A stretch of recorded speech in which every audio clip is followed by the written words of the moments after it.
Hello guys, ഈ നല്ല കോട മഴയത്ത് നമ്മളിപ്പോൾ വന്നിരിക്കുന്നത് എങ്ങോട്ടാണെന്ന് വെച്ചാൽ നമ്മുടെ പേരാമ്പ്രയിലുള്ള പുതിയ ഗ്രാൻഡ് ഹൗസിലേക്കാണ് നമ്മൾ വന്നിരിക്കുന്നത് ഗായ്സ്. അവിടെ നിന്ന് കുറച്ച് പർച്ചേസിങ് ഒക്കെ കഴിഞ്ഞ് നമ്മൾ നേരെ വിട്ടു എൻ്റെ വീട്ടിലേക്ക്. അപ്പോഴാണ് അമ്മ പറയുന്നത് നെയ്ച്ചോറും ചിക്കനൊക്കെ ഉണ്ടാക്കി വെച്ചിട്ടുണ്ടെന്ന്. അപ്പോൾ ഒന്നും നോക്കിയില്ല, അതൊക്കെ കഴിച്ചതിൽ എനിക്ക് ഏറ്റവും ഇഷ്ടപ്പെട്ടത് അമ്മ ഉണ്ടാക്കിയ മാങ്ങാച്ചാർ തന്നെ കേട്ടോ. ഫേവറേറ്റ് അത് തന്നെയാണ്. അത് കഴിഞ്ഞ് നമ്മൾ പിന്നെ റംബൂട്ടാൻ പറിക്കലും കഴിക്കലും എല്ലാമായി കുറച്ച് സമയം അവിടെ സ്പെൻഡ് ചെയ്തു.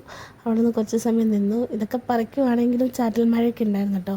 അതൊന്നും നോക്കിയില്ല, നമ്മൾ മഴയത്ത് നിന്ന് ഇതൊക്കെ പറിച്ച് ആസ്വദിച്ച് കഴിച്ച് കുറച്ചിങ്ങ് എടുക്കുകയും ചെയ്തു. അങ്ങനെ നേരെ തിരിച്ച് നമ്മൾ വീട്ടിൽ വരേണ്ട പ്ലാനിങ് അവിടെ നിൽക്കുമ്പോഴാണ് നമുക്കൊരു സ്ഥലം വരെ പോകാനുണ്ട്, അപ്പോൾ അങ്ങോട്ട് പോകണം. അപ്പം പിന്നെ ഒന്നും നോക്കിയില്ല, പിന്നെ അങ്ങോട്ടേക്ക് വിട്ടു. ഞങ്ങൾ വേറെ എവിടെയല്ല, അച്ഛൻ്റെ ഏട്ടൻ്റെ വീട്ടിലാണ്. മൂത്തമ്മയെ കാണാൻ വന്നായിരുന്നു. അപ്പോൾ അവിടെ ചേച്ചിമാരെല്ലാവരും ഉണ്ടായിരുന്നു. ഞാൻ വീഡിയോ എടുക്കുന്ന കണ്ടപ്പോൾ എല്ലാവരും കൂടെ എണീച്ച് ഓടുകയാണ് ചെയ്തത്. ഇതാണ് യാമി മോള്. അപ്പോൾ അതൊക്കെ കഴിഞ്ഞ് ഞങ്ങൾ തിരിച്ചതാ വീട്ടിലോട്ട് വരുന്ന പണിയാണ്. അപ്പോൾ ഇതാ ബായ്.